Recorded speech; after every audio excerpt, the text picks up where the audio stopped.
This is part 3 of the video demonstrating the creation of a replication instance on Amazon S3 using BryteFlow Ingest. We will demo how to set up data replication and scheduling. Once we have the source database, we move on to the data tab to choose our objects for replication. So we can see all the databases of SQL Server has been populated, so we can choose our tables for replication.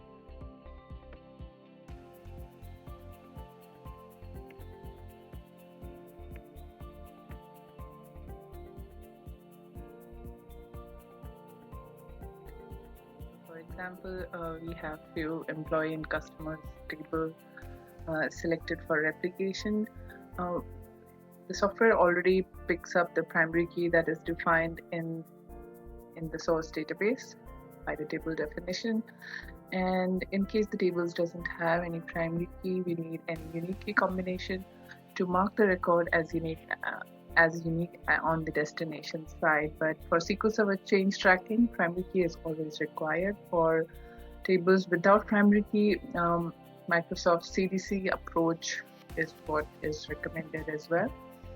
And we have different solutions for each of those custom requirements, but the basics are pretty much common. You have a primary key to identify the change at and replicate it at the destination. Two methods of transfer of delta as well. So we see there is primary key and primary key with history.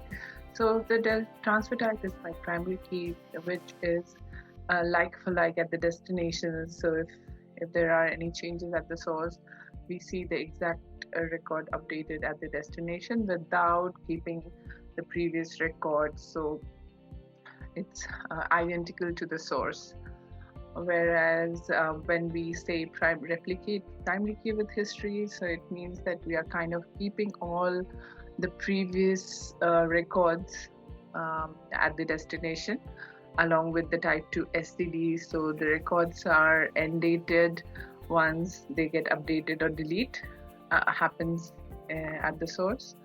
So that's how it behaves with primary key with history. Partitioning folder is another important feature for when we are replicating to S3, and as the product is already compatible to Glue and Athena, so it supports the partitioning feature of Glue and Athena. So we just need to specify the partitioning folder format. For example, if we are going to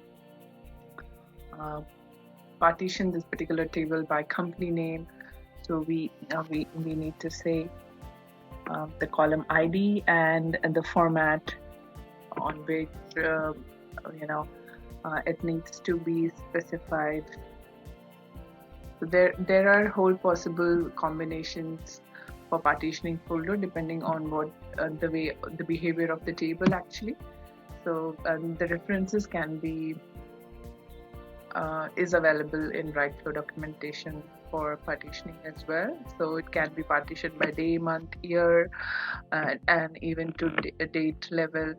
So which improves the performance at the destination dramatically. Yeah, so in the data tab, we all need to do is to select the transfer type and provide any partitioning or where condition. So where condition is also like an important feature where we don't want to bring all the data across every time. So we can filter the non-required data as well, or take up the only needed relevant data onto the destination. So it acts like a filter clause.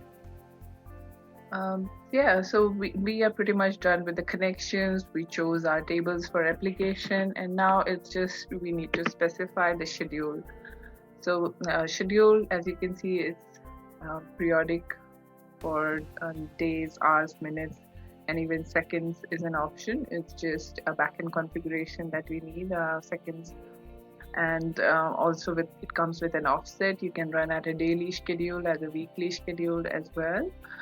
And a few of the more global features specific to the instance is full extract.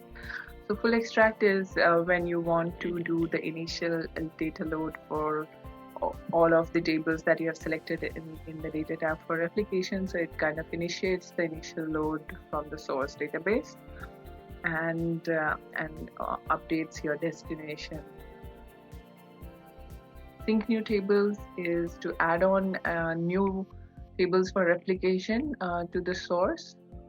So when we have an ongoing replication, ongoing CDC happening, and we want to add more tables to the particular instance, so they need to be loaded with the initial data, and then the ongoing replication will happen along with the other tables. So that's where sync new tables comes into picture. Synchronized structure is to replicate the destination with any DDL changes happening at the source tables. So your destination gets synced as well. So the structural changes, there is no data reload happening here. So once you say synchronized structure, it syncs the table definition at the destination as per the source. Rollback is another interesting feature wherein we can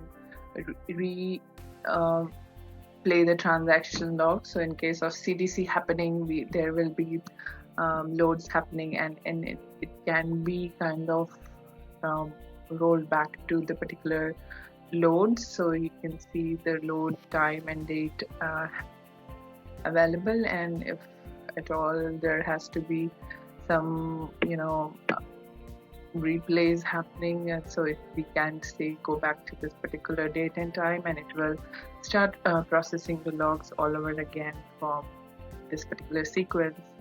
The only caveat here is the log need to be available at the destination, at the source database. So as long as the logs are retained, it can roll back